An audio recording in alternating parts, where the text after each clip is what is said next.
নমস্কার সবাইকে, আশা করছি আপনারা সবাই খুব খুব খুব ভালো আছেন।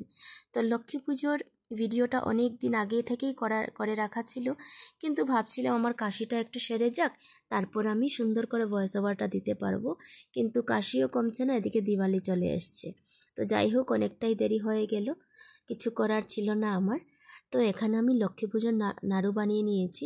এটা আমার একটা খুব প্রিয় একটা নাড়ু, যেখানে চিড়ে, নারকল আর গুড় এই তিনটা জিনিস মিশিয়ে নাড়ু বানানো হতো।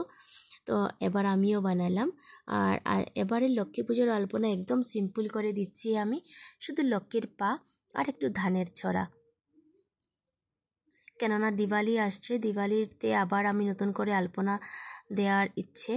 আর ঘরের ভেতর যেহেতু দিচ্ছি, সেটা আমি একদমই উঠিয়ে নেব দুদিন পরেই, তাই একটু সিম্পল করে দিচ্ছি আর কি। আর আমার মেয়েকেও একটু দিয়েছি রং আর তুলি।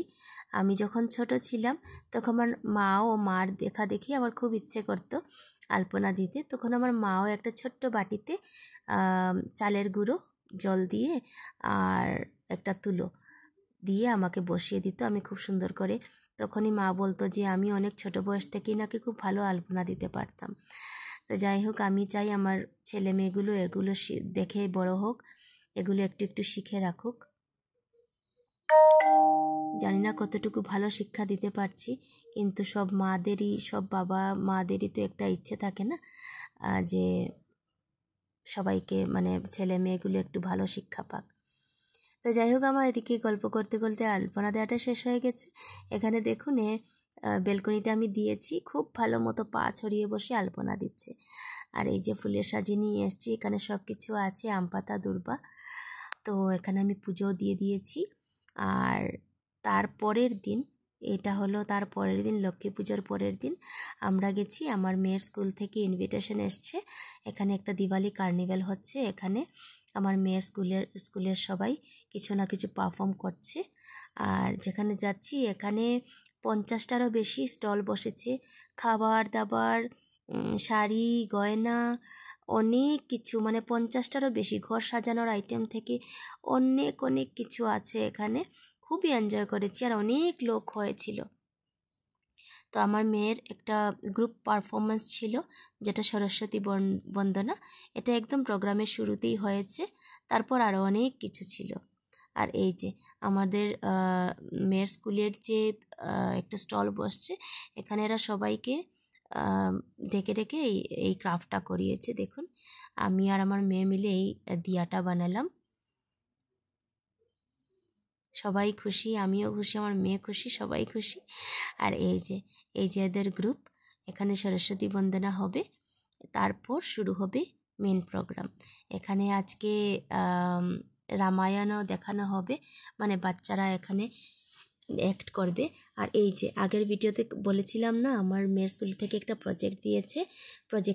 প্রজেক্টটার টপিক হলো প্লেসেস অ্যারাউন্ড আস। তো এইটা আমি বানিয়েছি আর স্কুলেও সাবমিট করে দিয়েছি।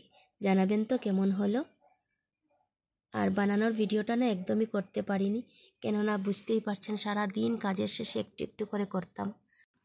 আর রামায়ণের শেষে দেখুন, রাবণ, রাম, হনুমান সবাই একসাথে মিলে এনজয় করছে, আর আমরাও দারুণ এনজয় করেছি, খুবই ভালো করেছে বাচ্চারা। আর এখানে এই যে ডান্সটা আছে, পার্টিকুলার ডান্সটার কথা বলছি, এত ভালো করেছে না, সবাই এক কথায় প্রশংসা করেছে। আরও অনেক গ্রুপ ছিল ডান্সের, ওরাও অসাধারণ করেছে। তো সব কিছু তো দিতে গেলে অনেকটা লম্বা হয়ে যাবে ভিডিওটা, সেজন্য আমি এই নাচের ক্লিপসটাই দিলাম। এদের এক্সপ্রেশন যেহেতু আপনারা দেখতে পাবেন না ক্যামেরাতে, আমরা সামনে থেকে দেখেছি, তো চোখের এক্সপ্রেশন, পুরো মুখের এক্সপ্রেশন, কি দারুণ না ডান্সটা করেছে এরা। তো যাই হোক, আজকের দিনটা আমাদের খুব ভালো কাটলো, খুবই ভালো কাটলো, খুবই এনজয় করেছি, অনেক ধরনের খাবার খেয়েছি ছোট ছোট স্টল থেকে। তো এখন আমাদের বাড়ি ফেরার পালা। আর এই যে আমরা যেটা করেছি, চলুন একটু সামনে থেকে পাস্তা খেয়ে বাড়ি চলে যাব। সবাই ভালো থাকবেন, সুস্থ থাকবেন।